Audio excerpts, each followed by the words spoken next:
Magandang umaga mga kasimenteryo. Kami ngayon ay nandito sa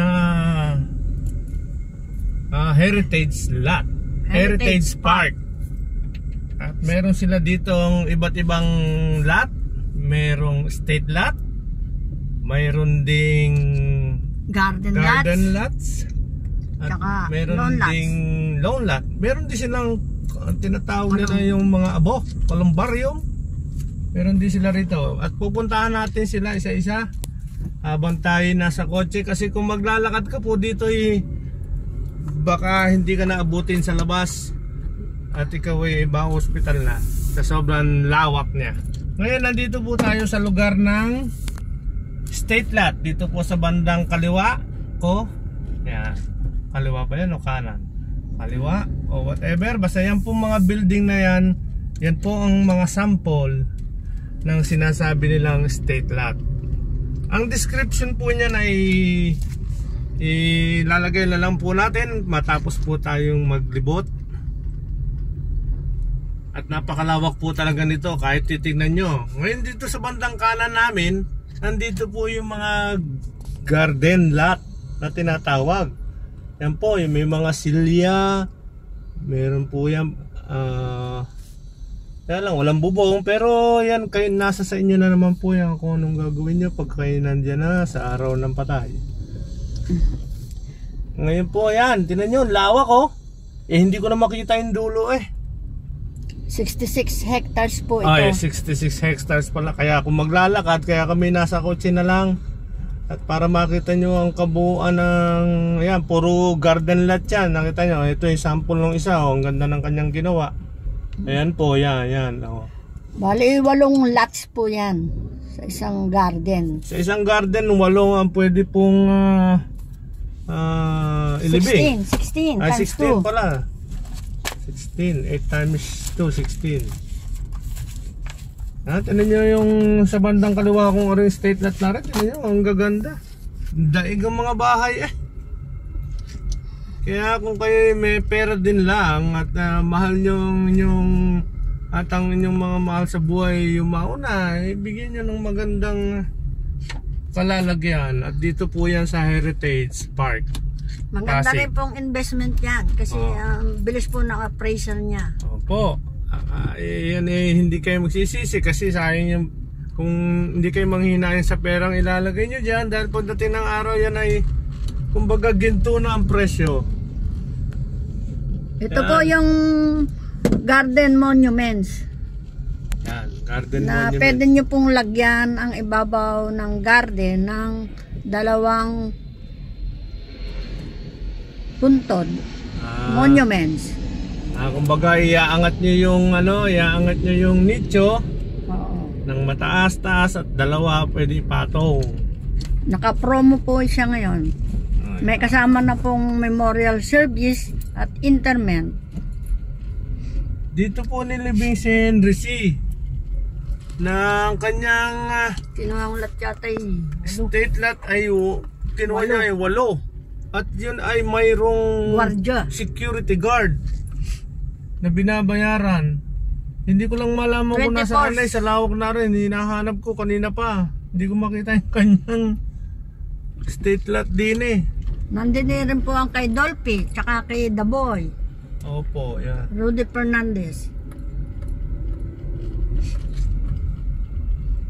Yung mayayaman dyan na hindi kayo nalalayuan sa Maynila, dito lang sa Heritage Park kayo kumuha. Ang ganda Ngayon, liligo na tayo dito. Hindi na natin alam kung saan tayo naroon. Hindi ko na alam kung nasaan ang exit din Napakalawak po talaga. Maliligaw ka po din nandun ang exit sa banda road. Saan? Yun, sa may yan, garden lots po yan. Pero garden monuments. Magkahalo po. Merong gardens. Merong monuments yung bang nakalutang ang nicho. Galing na tayo diyan Dito tayo. Dito ba tayo? Karangalan. Karangalan Street. Yung mga puntod na yun na kulay pula. Ayan po ang Garden Monuments. Yeah. Naka-promo po siya. Paano ba ang promo niyan? Meron din pala ditong ilog, oh. 4 million ang promo. Kasama na po ang memorial service at interment.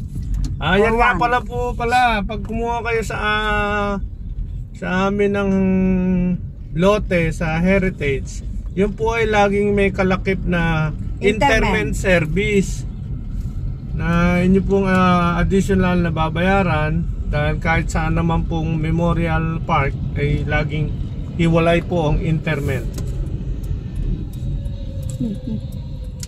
Kaya dito may package na kami na kasama ng interment. Ang humahawak naman po ay Phil Plans. Oh, lawak, hindi ko na alam kung ano. May ilog po din po dito sa tabihan, pero meron din po mga kumuha ng garden mismo doon sa tabi ng ilog. Para pagka nalulungkot kayo pwede kayo mamingwit. May mga dalag din po siguro dito. Meron din po ditong columbarium. Oo. Yun nga, hanapin natin yung ayun, nandun yata. Mga columbarium. Hindi ko po makita eh. Ang lawak po kasi na rin. Pero wag po kayo mag-alala. Basta lang dito po kayo sa Heritage Park. Dito kayo at maganda po ang serbisyo dito. Malwan na malwan at hindi po kayo mahihirapan. Yan pala ang creek. Oo. May tulay. Pupunta tayo sa creek. Wag na. Baka tayo mahulog. Ibig sabihin meron pa sa kabila. Tulay na yan. Labasan. Yan. Ano, ang estate lot nila ay nakapalibot sa tabihan. Ang naglalakihang mga building na parang mas mahal pa sa bahay. Mahal pa to sa bahay marmol in and out Ay, tingnan nyo naman. Ako'y dadaan doon sa tabihan at para kitang kita natin mga kasimenteryo. Pare po. Dito tayo dadaan sa banda rito. Pwede ba sasakyan dyan? Baka biglang makita natin naglalakad dito si Dolphy. Si Dolphy nga ba din dito? Oo. Ay hindi dito sa parting ito. Ayan, tinan nyo. Malapit yata sa opisina. Sipin mo naman ay bahay na to ng mayaman sa atin ng ay, subdivision. Pa. Ang isang lote lang ay 20 million. Isang lote pa lamang bukod yung building. Wow! Talaga kung magtatapong kung mga talagang mayaman kayo maganda maganda po ang appraisal niyan kasi mag-start po ako ditong mag-seminar. Yus! Baka yan ang kay Henry C. yun. 12 million lang ang halaga. Every year po tumataas siya ng 1 million. Ngayon po ay 21 million na. Ari po, tanyo, meron din sila may nagawa. Baka yan ang ito po yung columbarium. Yan pala ang columbarium. Sige, doon ka nga dumaan. Yan. Nakita na po namin. Para siyang talaga. Parang nasa China. Pag nakita mo yan. Lalaki na. Wow. This is lalaki nito. This is a very expensive one. Ito, 3 lote yan, Ito, isa lang yan. Ito, 2. Yung 2. Kaga dito sa Manila, maraming mayaman, tamo, meron pang terrace sa taas, sinang na. Ang ganda ng kanyang picture. Ito, ano yun na? Sino? Yung writer, si Saturno ba yan? Hindi. Babae ba yun? Oo nga, babae pala. Ito yung columbarium. Yan, Ayan. Pwede ba ang dumaan doon? Siguro pwede. Tanyo, at meron pang hindi lang umaandar yung kanilang polls. Siguro pagka November 1. Yan. Yan Kaya tayo pumasok. Iikot lang tayo. Ayun, may mga naglalakad din, tanyo. Parang namamasyal lang. Marami ditong nagja-jogging nung pandemic. Ito nga, mga columbarium. Yan, focus mo. Focus mo. Yan. O, diba? Ganyan siya, pero buong yan gayon, Kaya, tingnan natin, ikot tayo. Yung mga square na yan, may mga pangalan yan. Tapos sino man ang abong nilagay diyan? Ayan nga, oh, yan, sa labas. May outside, may inside. Oo.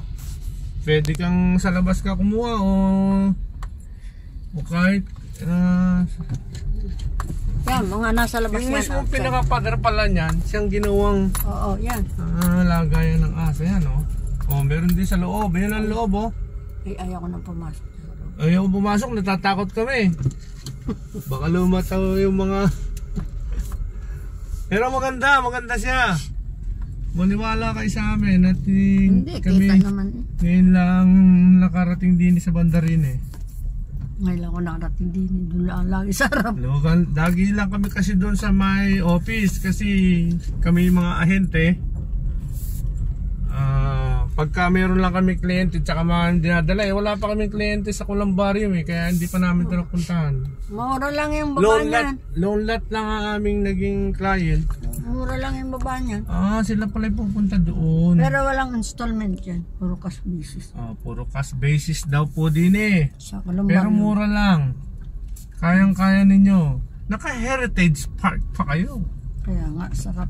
One of the class memorial park in the Philippines. Alam na nag-video tayo, nakawa yun. Oo. 15 minutes lang daw to dali. 15 minutes